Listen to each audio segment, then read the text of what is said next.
శ్రీ సన్నిధి ప్రేక్షకులకు నమస్కారం. మనం ఈరోజు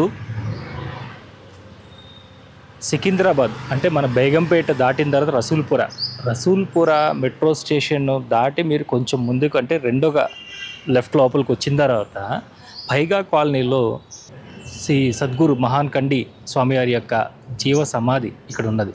అత్యంత శక్తివంతమైనటువంటి ఒక గొప్ప సమాధి క్షేత్రం ఇది.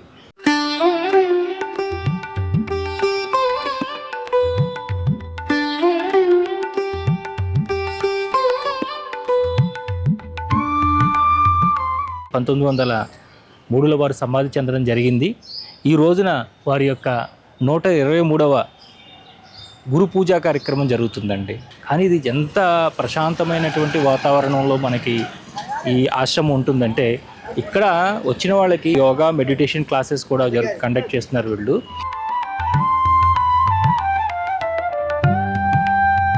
మనం ఇప్పుడు మన ఆశ్రమం లోపలికి ప్రవేశిస్తున్నాము. అయితే ఇక్కడ ఆశ్రమం లోపల్లో మనం వచ్చినప్పుడు ఇక్కడ మనం ఎప్పుడు కూడా చెప్పుకునే దేవతా వృక్షాలు ఏవైతే ఉంటాయో ఆ దేవతా వృక్షాలు ఇక్కడ మనకి స్వాగతం పలుకుతూ ఉంటాయి. ఈ ఆశ్రమం లోపలికి వచ్చిన తర్వాత మొట్టమొదటిగా మనం ఇక్కడ వేప చెట్టు అలాగే రావి ఈ రెండు కలిసి ఉన్న చోట ఆ నాగేంద్రుడి యొక్క ప్రతిష్ట ఏదైతే జరిగిందో ఇది కన్నడి స్వామివారు ఉన్నప్పుడే ప్రతిష్ట చేసినటువంటి నాగేంద్ర స్వామి అండి. ముఖ్యంగా సంతానం గురించి వచ్చిన వాళ్ళందరూ కూడా ఇక్కడ ప్రదక్షిణ చేస్తూ ఉంటారు. కానీ ఇది స్వామివారి యొక్క శక్తితో ప్రతిష్ఠించింది కాబట్టి దీనికి విశేషమైనటువంటి శక్తి ఉన్నదని ఇక్కడ వారంతా కూడా చెప్తున్నారు. అలాగే ఈ ఆశ్రమం లోపలికి వచ్చిన తర్వాత ఇక్కడ ఈ చెట్టు కిందనే బాల గణపతి ఉండేవారు. ఆలయంలో బాలగణపతి ప్రతిష్ఠించాలి అనుకున్నప్పుడు అక్కడి నుండి తీసుకొచ్చి ఇక్కడ ఈ ఆలయంలో ప్రతిష్ఠించడం జరిగింది. ఇప్పుడు మనం చూస్తున్నాం, ఈ ఆలయంలో ప్రతిష్ఠించడం జరిగింది.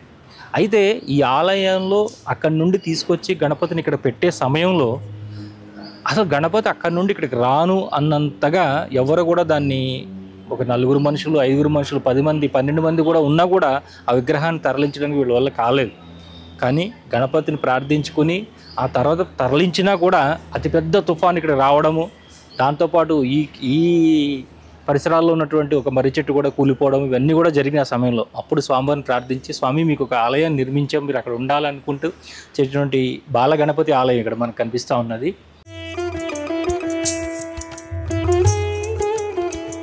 మనం ఇప్పుడు ఉండే క్షేత్రము శ్రీ మహాన్ కన్నాడి స్వామివారి అధిష్టానం. శ్రీ మహాన్ కన్నాడి స్వామివారి అధిష్టానంలో శ్రీ మహాన్ కన్నాడి స్వామివారు 23 మార్చ్ 1903 నుంచి జీవ సమాధిలో ఉన్నారు. తను 1948లోను మరియు 2008లోను మధ్యలో ఇద్దరికి దర్శనం ఇచ్చినట్టు ఇంతవరకు మనకు ఆధారాలు ఉన్నాయి. ముఖ్యంగా ఇక్కడ పూజల కంటే కూడా ఇక్కడికి వచ్చి వారి యొక్క కోరికల్ని సంకల్పాలను చెప్పుకొని ధ్యానం చేసుకుంటూ ఉంటారండి. అయితే ఇక్కడకు ఉన్నటువంటి ఈ బాలగణపతి ఆలయం తర్వాత స్వామివారి యొక్క జీవ సమాధిని ఇప్పుడు మనం దర్శించబోతున్నాము. ఇది కన్నడ స్వామివారి యొక్క జీవ సమాధి మందిరం. అయితే కన్నడి స్వామివారు ఇక్కడ ఉన్నారు అని గుర్తించి వారి కోసం ఒకటి స్థలం అంతా కేటాయించి వారికి ప్రధానమైనటువంటి శిష్యులుగా ఉన్నటువంటి వారు కన్నడ స్వామివారి యొక్క ప్రధానమైనటువంటి శిష్యులుగా ఉన్నటువంటి వారు దూర్వాస్ మొదలయ్యారు. వారి యొక్క సమాధి మందిరం కూడా మన సమాధిని కూడా మనం ఇక్కడ దర్శించవచ్చు.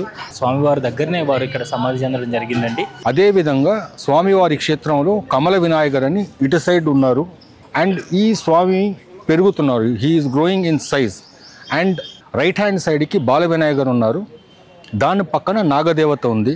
అందరూ ఎవరైతే కష్టాల్లో ఉన్నారో లేదా తీరని కోరికలు ఉన్నాయో లేకపోతే గ్రహ దోషాలు ఉన్నాయో ఎలాంటి కష్టాలు ఉన్నా స్వామివారి సన్నిధిని దర్శనం చేసుకున్న తర్వాత వారికి పరిష్కారం దొరకడం ఖాయం. సార్, నా పేరు వరప్రసాద్ అండి. నేను రైల్వేలో రిటైర్డ్ అయినా, 2016లో రిటైర్ అయినా. అయితే ఒక 6 months బ్యాక్ నాకు గ్లూకోమా ఎఫెక్ట్ అయింది. లెఫ్ట్ కన్ను నాది 50 to 60% వెళ్ళిపోయింది అనమాట, చూపు లేదు. అయితే ఈ కన్నాడి స్వామి గారి దగ్గరికి నేను వచ్చి ప్రే చేస్తున్నాను అనమాట. నా కన్ను బాగా కావాలా అనేసి నేను ప్రే చేసిన. తర్వాత నేను మ్యాక్స్ విషయం పోయినా. మ్యాక్స్ విషయం చాలా హాస్పిటల్స్ తిరిగినా. నేను తిరిగితే నాకు ఇక్కడ కూడా అందరు కూడా ఆపరేషనే చేయాలా, ఆపరేషన్ చేస్తే బాగా అవుతుంది, ఆపరేషన్ చేసినా దాని లాభం లేదు, బాగా అవుతుందా కాదా కూడా చెప్పలేమని చెప్పినారు. అయితే నేను కన్నడ స్వామి అని ప్రే చేసిన తర్వాత నేను మెల్లగా ఇక్కడ గురుదీక్ష తీసుకొని డైలీ సాయంత్రం వచ్చి ఇక్కడ గురుదీక్షలో పాల్గొనడము, ఒక 20 మినిట్స్ కూర్చొని దీక్ష చేయడము, మెడిటేషన్ చేయడము. దాంట్లో నాకు మెల్లమెల్లగా చూపు ఇంప్రూవ్మెంట్ అయింది. అయితే ఇప్పుడు నా చూపు ఒక 80% వరకు ఇంప్రూవ్మెంట్ అయింది భగవాన్ దయ వల్ల, స్వామి దయ వల్ల. సో స్వామికి నేను కృతజ్ఞతగా ఏదో కొద్దిగా సేవ చేయాలని నా లోపల ఒక తపన వచ్చింది. కన్నడ స్వామి వారి యొక్క ప్రధానమైనటువంటి ఆలయం కూడా మనం చూస్తున్నాము. వారు 23 మార్చి 1903 వారు ఇక్కడ మహానిర్మాణం చెందడం జరిగింది, జీవ సమాధి చెందడం జరిగింది. అంటే ఎలాగైతే ఇప్పుడు మనం ఫోటోలో చూస్తున్నాం కదండి, వారు ఎలాగైతే కూర్చొని ఉన్నారో అదే పొజిషన్లో కూర్చొని వారు ఇక్కడ జీవ సమాధి చెందడం జరిగింది. ఈ జీవ సమాధికి అందుకని అప్పటి నుంచి కూడా అంటే దాదాపు 123 సంవత్సరాల నుంచి కూడా ఎంతో భక్తి శ్రద్ధలతో ఎంతోమంది భక్తులు, చాలా రహస్యంగా ఉంటుంది ఇది. ఎందుకంటే సిటీలోనే ఉన్నా కూడా కొంతమందికి మాత్రం తెలిసినటువంటి ఒక గొప్ప శక్తి క్షేత్రం అండి. ఇక్కడికి వచ్చి వారి యొక్క ప్రార్థనలు చేసుకుంటున్నారు, అలాగే ధ్యానం చేసుకుంటున్నారు, వారి యొక్క సమస్యల నుంచి అలాగే బయటపడుతున్నారు. 24th March 2025 శ్రీ మహాన్ కన్నాడి స్వామి వారి 123 యాన్యువల్ గురు పూజ. అంటే ఇదే రోజున, ఇదే తిథి, ఇదే నక్షత్రాన స్వామివారు 1903లో జ్యోతి రూపంలో, తన నిజస్వరూపమైన జ్యోతి రూపంలో ఐక్యమయ్యినట్టు వేలాది మంది చూస్తుండగా, అదే సమయంలో ఆనాటి prime minister of Hyderabad Asman Jah Bahadur వారు కూడా దీనికి విట్నెస్గా ఉన్నారు. అప్పుడు తను జ్యోతి రూపంలో ఐక్యమయ్యేది వీళ్ళందరూ చూస్తారు. అప్పటి నుంచి ప్రతి సంవత్సరం 1903 నుంచి స్వామివారికి ఆ తిథి, ఆ నక్షత్రం అంటే పంగుని నెల దశమి తిథి ఉత్తరాడ నక్షత్రాన స్వామివారిది గురు పూజ జరుగుతుంది. ఆ రోజున స్వామివారికి పంచామృత అభిషేకం మరియు నవగ్రహ హోమం, మహాఆరతి, మహాప్రసాదనం.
ఇక్కడ ఈ క్షేత్రానికి గత 120 సంవత్సరాల నుంచి వచ్చిన జనాలది తీరని కష్టాలన్నీ తీరి వాళ్ళు సుఖశాంతులతో ఉండడం మనకు ఆధారాలు వేల లెక్కలో ఉన్నాయి. నమస్తే అండి, నా పేరు సంగీత. నేను కన్నడ స్వామి వారి దగ్గరికి వచ్చి 1 year అవుతుంది. లాస్ట్ ఫిబ్రవరి అలా వచ్చాను. నేను ఇక్కడికి వచ్చింది స్వామి దగ్గరికి వచ్చినప్పుడు నా మానసిక వేదన ఏదైతే ఉందో అది పూర్తిగా తొలగిపోయింది. స్వామి దర్శనం చేసుకునేటప్పుడు కానీ అక్కడ స్వామిని నమస్కారం చేసుకునేటప్పుడు లోపల ఒక ప్రశాంతతమైనటువంటిది, ఒక బరువు ఏదన్నా ఉన్నా అదంతా వెళ్ళిపోయి మానసికంగా లోపల ఒక ప్రశాంతత వచ్చేస్తుంది, సైలెన్స్ అయిపోతుంది. యాక్చువల్గా అయితే మన మైండ్ ఎంత విపరీతమైనటువంటి ఆలోచనలతో ఉంటుంది, కానీ అటువంటిది మొత్తం వెళ్ళిపోయి చాలా నిదానంగా ఒక సైలెన్స్, ఒక స్థితి వచ్చేస్తుంది ఇక్కడికి వచ్చినప్పుడు. ఎన్నో ఆలోచనలతోటి శ్వాస మీద గమనం పెట్టలేము మనము, కానీ ఇక్కడ స్వామి ఇక్కడ గురు దీక్ష ఇచ్చిండ్రు మాకు. ఆ దీక్ష ఇచ్చినప్పుడు ఆ శ్వాస మీద అవేర్నెస్ పెట్టడము అనేది చాలా సామాన్యమైనటువంటి విషయం కాదు. మనకు ఎన్నో ఆలోచనలు వచ్చి శ్వాస మీద గమనం పెట్టలేము. అట్లాంటిది కన్నడ స్వామి యొక్క అనుగ్రహంతో ఆ శ్వాస మీద అవేర్నెస్ రావడము, ఎరుక ఉండడం వలన ఆ శ్వాస మీద గమనిస్తూ ఉన్నప్పుడు మన లోపల ఒక ప్రశాంతత అనేది వచ్చేస్తుంది. లోపల మనము ఆధ్యాత్మికంగా ఒక ఉన్నతమైనటువంటి స్థాయికి చేరుకోవడానికి స్వామి యొక్క అనుగ్రహం ఇక్కడ చాలా ఉంది. ఆధ్యాత్మికంగా ఇంకా పైకి ఎదగడానికి స్వామి అనుగ్రహం మాకు కావాలని కోరుకుంటున్నాను. మేము ఒక ఉన్నతమైన స్థితిలో ఉండాలని చెప్పేసి స్వామిని ప్రార్థన చేసుకుంటున్నాను. నమస్తే అండి. దాదాపు 123 సంవత్సరాల క్రితం వారు ఇక్కడ జీవ సమాధి చెందితే అప్పటి నుంచి కూడా ఎంతోమంది వారి భక్తులు, అలాగే వారి శిష్యగణం ఎవరైతే అప్పటి నుంచి ఉన్నారో వారి పరంపర అంతా కూడా ఇప్పటికీ వస్తూ అంత చక్కగా వారందరూ కూడా వాళ్ళే అన్ని పనులు, అన్ని సేవలు చేసుకుంటూ కూడా స్వామివారిని ఆరాధిస్తూ ఉన్నారు. సిటీకి దగ్గరలో ఉంది, ఎన్నో ప్యాలెస్లు ఉన్నాయి, ఇవన్నీ కూడా నిజాం ప్యాలెస్లు ఉన్నాయి, ఇవన్నీ కూడా అన్నప్పుడు రజాకారులు ఇక్కడికి వచ్చి వారిని తరలించాలి ఈ ప్రదేశం నుంచి అని కూడా చాలా వరకు ప్రయత్నం చేశారు, కానీ వారి ప్రయత్నంలో సఫలం కాలేదు. నమస్తే అండి, నా పేరు రజిత. నేను సన్ సిటీలో ఉంటాను. దాదాపు ఒక 15 years నుంచి నేను బ్యాక్ పెయిన్తో సఫర్ అవుతున్నాను. సో నేను తిరగని చోటు అంటూ లేదు. ఇంటర్నేషనల్ హోమియోపతి, తర్వాత కేరళ మెడిసిన్ గురించి, ఇంకా ఇంగ్లీష్ మెడిసిన్ చాలా దగ్గర నేను ప్రాబ్లమ్ని గురించి క్యూర్ చేసుకుందాం అనేసి వెళ్ళాను. కానీ చాలా మటుకు నాకు సర్జరీ అనేసి సజెస్ట్ చేశారు. కాకపోతే బ్యాక్ బోన్ ప్రాబ్లం కదా, సర్జరీ చేయించుకుంటే మళ్ళీ ఫ్యూచర్లో ప్రాబ్లం వస్తుంది అనేసి కొంచెం భయపడేదాన్ని. నేను మెడిసిన్ వాడితేనేమో అప్పటి వరకు నాకు క్యూర్ అవుతుంది. మెడిసిన్ బంద్ చేసిన తర్వాత మళ్ళీ నార్మల్గా ఎలా ఉంటుందో పెయిన్ అలాగే ఉండేది.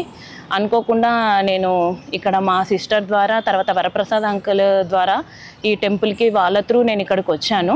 అనుకోకుండా ఈ స్వామి దగ్గరికి వచ్చేసి నేను ప్రేయర్ చేయడం జరిగింది.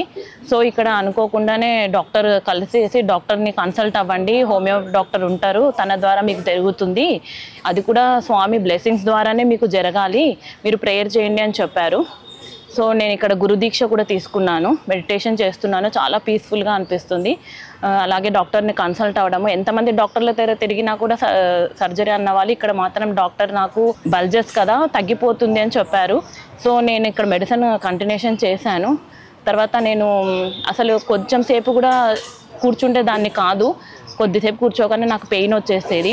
అలాంటిది నేను మొన్న కుంభమేళకు జరిగిన యాత్రకు కూడా వెళ్ళేసి వచ్చాను. దాదాపు నేను 30-35 kilometers కూడా వాక్ చేయగలిగాను. సో ఇదంతా నాకు స్వామి బ్లెస్సింగ్స్ వల్లనే జరిగింది అనేసి నేను అనుకుంటున్నాను. ఆయన బ్లెస్సింగ్స్ ఉంటే మనం ఎక్కడ వరకైనా వెళ్ళొచ్చు. సో ఆధ్యాత్మికంగా కూడా ఇక్కడ ఉన్నత స్థాయికి చేరుకోవాలి అన్నా, మనకి ఎటువంటి నెగిటివ్ థాట్స్ రాకుండా పాజిటివ్గా ఉండాలన్నా, మనశ్శాంతి లభించాలన్నా, ఎక్కడికి వెళ్ళినా కూడా పొందేదాన్ని కాదు. ఈ ప్లేస్లో మాత్రం నాకు ఆ పీస్ఫుల్నెస్, స్పిరిచువాలిటీ దాని గురించి అనేసి నేను చాలా గమనించగలిగాను. సో నాకు స్వామి దగ్గరకు వచ్చినందుకు నాకు హెల్త్ పరంగా కానీ స్పిరిచువాలిటీ పరంగా కానీ చాలా ప్రాబ్లమ్స్ని అధిగమించాను. ప్లస్ ఇంకా ఉన్నత స్థాయికి ఆధ్యాత్మికంగా చేరుకోవాలి అని ఒక ఆశ కూడా ఉంది. దానికి స్వామి బ్లెస్సింగ్స్, తర్వాత నాకు సపోర్ట్ చేసిన వరప్రసాద్ అంకుల్, మా సిస్టర్ గీత, వీళ్ళందరి ద్వారా కూడా నేను ఇంకా ముందుకు వెళ్ళాలి అన్న ఒక ఆకాంక్షతో స్వామిని వేడుకుంటాను. స్వామి బ్లెస్సింగ్స్ నాకు ఎప్పుడూ ఉండాలి. Thank you. రమణ మహర్షి గురువుగారు కూడా శ్రీ మహాన్ కన్నాడి స్వామి వారి, అది రమణ మహర్షి బయోగ్రఫీ అంటే జీవిత చరిత్రలో రాయబడి ఉంది. మీరందరూ కూడా వచ్చి స్వామివారిని దర్శించుకొని మీ కష్టాలన్నీ తీర్చుకొని, మీ కోరికలను తీర్చుకొని సుఖ సంతోషాలతో ఉండాలని ఈ అధిష్టానం యొక్క మనవి, కోరిక. నమస్కారం. ఏదైనా జీవ సమాధి దగ్గర మనం కనుక ధ్యానం చేస్తే ఆ శక్తి 10 100 ఎంతైనా సరే పెరుగుతూనే ఉంటుంది. అందుకనే జీవ సమాధులు ఎక్కడున్నాయని వెతికి మరీ కూడా సాధకులంతా కూడా అక్కడికి వెళ్ళి ధ్యానం చేస్తూ ఉంటారు, సాధనలో నిమగ్నం అవుతుంటారు. మనకి సమస్యలు వచ్చినప్పుడే ఇలాంటి ప్రదేశాలకు రావడం కాదండి, ఎలాంటి సమస్యలు లేనప్పుడు ఇక్కడికి వచ్చేమంటే కనుక మనకి సమస్యలే రాకుండా ఉంటాయి, ఇబ్బందులు రాకుండా ఉంటాయి, మానసిక ప్రశాంతత చేకూరుతుంది. ఎక్కడికి వెళ్ళినా కూడా ఆ గురువు యొక్క కృప మనల్ని కాపాడుతుంటుంది. కాబట్టి మనకి హైదరాబాదు సికింద్రాబాదులో ఉన్నటువంటి వారు ఎవరైతే ఉన్నారో, సికింద్రాబాద్కి చాలా అంటే బేగంపేటకి అతి తక్కువ దూరంలోనండి పైగా కాలనీ. ఇక్కడ కన్నడి స్వామి వారి యొక్క జీవ సమాధిని అడిగినా కూడా ఎవరైనా కూడా చెప్తారు. కానీ ఇది ఇంతవరకు కూడా చాలా అతి తక్కువ మందికి, ముఖ్యంగా ఎవరైతే స్వామివారి యొక్క ప్రధాన శిష్యులు ఉన్నారో, వారి కుటుంబం ఉన్నదో, వారి పరంపరలోని వారిదే చేసుకుంటూ వస్తున్నారు. ఇది మొట్టమొదటిసారిగా మనం ఈ రోజున ప్రపంచానికి, ముఖ్యంగా మన శ్రీ సన్నిధి వ్యూవర్స్ అందరికీ కూడా ఈ యొక్క జీవ సమాధి గురించి తెలియజేయడం జరిగింది. మీరందరూ కూడా ఇక్కడికి రండి, వచ్చి స్వామివారి దగ్గర కూర్చొని మీరు యొక్క సాధనలో ముందుకు వెళ్ళాలని కోరుకుంటున్నాను. నమస్కారం.